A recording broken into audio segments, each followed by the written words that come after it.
নমস্কার and welcome back to Zee Bangla. গতকাল রাত 8টার সময় প্রাইম মিনিস্টার নরেন্দ্র মোদী জাতির উদ্দেশ্যে ভাষণ দিয়েছেন। প্রথমত আমি ভেবেছিলাম হয়তো অপারেশন সিন্দুর অ্যাচিভমেন্ট সম্বন্ধে হয়তো সাধারণত কয়েকটি কথা বলবে, কিন্তু প্রধানমন্ত্রী নরেন্দ্র মোদী বিন্দুমাত্র দ্বিধা না করে ভাষণ শুরু করলেন। আর এমন কিছু গুরুত্বপূর্ণ কথা বললেন যেটা ভারত পাকিস্তান সম্পর্ককে চিরতরে বদলে দিতে চলেছে। এখানে প্রাইম মিনিস্টার নরেন্দ্র মোদী 6টি গুরুত্বপূর্ণ তথ্য তুলে ধরেছে। এখানে প্রাইম মিনিস্টার নরেন্দ্র মোদী বলেছে যে ভারত সন্ত্রাসবাদী এবং তাদের স্পন্সর দেশের মধ্যে কোনো পার্থক্য করবে না। আমরা সম্প্রতি দেখলাম যে ভারত পাকিস্তান সংঘর্ষে অপারেশন সিন্দুরের মধ্যে ভারত সরকার টেরোরিস্টদের একটা একটা করে হত্যা করেছে, কিন্তু সেই টেরোরিস্টদের শেষকৃত্য সম্পন্নের সময় পাকিস্তান সরকার এবং আইএসআই এর লোকজন উপস্থিত ছিল। আর এটা থেকে স্পষ্ট বোঝা যায় যে পাকিস্তানের সামরিক সংস্থা, সরকার ও সন্ত্রাসবাদীরা একত্রে কাজ করে। মূলত বলতে গেলে তারা সবাই একই।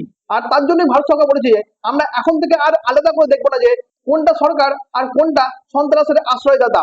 এখানে প্রাইম মিনিস্টার নরেন্দ্র মোদী বলেছে যে ভারত সরকার সন্ত্রাসবাদী এবং তাদের স্পন্সর দেশগুলোর মধ্যে পার্থক্য করবে না। তাহলে এটা মানেটা কি দাঁড়াচ্ছে? এখানে তার মানেটা দাঁড়াচ্ছে যে আমরা যদি আমেরিকাকে দেখি, আমেরিকা আজ থেকে কয়েক বছর আগে ইরানের রেভলিউশনারি গার্ডকে সন্ত্রাসী সংস্থা হিসেবে ঘোষণা করেছিল। আর এই রেভলিউশনারি গার্ডগুলো কিন্তু ইরান সরকারের অধীনেই কাজ করে। ঠিক তেমন হবে কি ভারত সরকার পাকিস্তানি সেনাবাহিনীকে সন্ত্রাসী সংস্থা হিসেবে ঘোষণা করতে চলেছে। কারণ যতক্ষণ না পর্যন্ত আমরা এরকম ধরনের কোনো পদক্ষেপ নিচ্ছি, ততক্ষণ পর্যন্ত বাস্তবে কোনো রকমের কিছু পরিবর্তন হবে না। এরকম ধরনের পাকিস্তান ভারতের মধ্যে সন্ত্রাসী কার্যক্রম করেই চলবে। হয়তো পাকিস্তান সেনাবাহিনীকে সন্ত্রাসী নয়তো সন্ত্রাসের সমর্থক হিসেবে ঘোষণা করতে হবে, কিন্তু এটা করা কঠিন হবে। কিন্তু এর থেকে সব থেকে বড় হচ্ছে এর নীতিগত পরিবর্তন করা। আমরা যদি পলিসিকে চেঞ্জ করতে পারি, শুধুমাত্র মিলিটারি অপারেশন নয়, এই অপারেশন সিঁদুর ভারতের নীতিকে একবারে বদলে দিয়েছে। দ্বিতীয়ত হচ্ছে আমরা এতদিন ধরে দেখতাম যে ভারতের মধ্যে সন্ত্রাসবাদীরা এসে ভারতের লোকজনকে মেরে দিয়ে চলে যেত এবং ভারত সরকার তেমন ভাবে কোনো পদক্ষেপ নিত না। আগে কি হতো, আগে যদি কোনো সন্ত্রাসবাদীরা ভারতের মধ্যে এসে হামলা করতো, তাহলে আমরা পাকিস্তানকে কূটনৈতিকভাবে প্রতিবাদ জানাতাম, হয়তো কখনো কখনো সার্জিক্যাল স্ট্রাইক করে দিতাম। কিন্তু এখন থেকে নতুন নিয়ম হচ্ছে পাকিস্তানের মাটি থেকে কেউ যদি এসে ভারতের মধ্যে সন্ত্রাসবাদ করে, তাহলে ভারত সরকার পাকিস্তানের মধ্যে ঢুকে তাকে পাকিস্তানি মাটির মধ্যে মারা হবে। তৃতীয়ত হচ্ছে ভারত কখনো নিউক্লিয়ার ব্ল্যাকমেল সহ্য করবে না। আমি আগের ভিডিওতে আলোচনা করেছিলাম যে পাকিস্তান কি সিজ ফায়ার ইস্যুতে নিউক্লিয়ার ওয়েপনের হুমকি দিয়েছিল কিংবা সেখানে কোনো রেডিও অ্যাক্টিভ ঘটনা ঘটেছিল, কিন্তু এবার প্রাইম মিনিস্টার নরেন্দ্র মোদী স্পষ্ট করে বলেছে যে ভারত এখন থেকে আর কোনো রকমের নিউক্লিয়ার ব্ল্যাকমেল সহ্য করবে না। India will not be intimidated by nuclear threat. হয়তো প্রাইম মিনিস্টার নরেন্দ্র মোদীর এইসব কথা শুনে আমাদের অনেক ভালো লাগছে, কিন্তু আজ থেকে 10 বছর পরে যদি ভারত এবং পাকিস্তানের মধ্যে আবারও যুদ্ধ লাগে, তখন পাকিস্তানের প্রধানমন্ত্রী বা অন্যান্য মন্ত্রীরা যদি বলে ভারত আমাদের কিছু করতে পারবে না, ভারত যদি পাকিস্তানের উপর কিছু করার চেষ্টা করে, তাহলে আমরা ভারতের উপর নিউক্লিয়ার অ্যাটাক করে দেবো। আর তখনই দেখবো যে আমেরিকা এবং ইউরোপের কান্ট্রিগুলো তখন এসে তারা বলবে যে আমরা নিউক্লিয়ার যুদ্ধ চাই না। আর তখন আমরা কি করব? এরকম ভাবে পাকিস্তান যদি নিউক্লিয়ার ব্ল্যাকমেল করে আর ভারতকে পাকিস্তানের যদি নিউক্লিয়ার ব্ল্যাকমেল ঠেকাতে হয়, তাহলে আমাদের দরকার পাকিস্তানকে ডিনিউক্লিয়ারেশন করা। তবে পাকিস্তানকে ডিনিউক্লিয়ারেশন করা এটা অনেকটা কঠিন পদ্ধতি, কিন্তু সম্ভব। কারণ কোন একটা দেশকে নিউক্লিয়ার অস্ত্র রাখতে অনেক খরচা হয়, প্রায় বছরে $2 বিলিয়ন খরচা করতে হয়। তার সঙ্গে সঙ্গে পরিবেশ এবং স্বাস্থ্য ব্যয়ও আছে। তাই প্রথমে দরকার যে পাকিস্তান সরকার যেন কোনো রকমের আন্তর্জাতিক সাহায্য না পায়। তাদের ইন্টারন্যাশনাল মনিটারি ফান্ড এবং ওয়ার্ল্ড ব্যাংক এরকম ধরনের বিভিন্ন সংস্থা থেকে পাকিস্তানকে যারা সাহায্য করে এবং লোন দিচ্ছে, এই লোনটাকে প্রদান বন্ধ করতে হবে।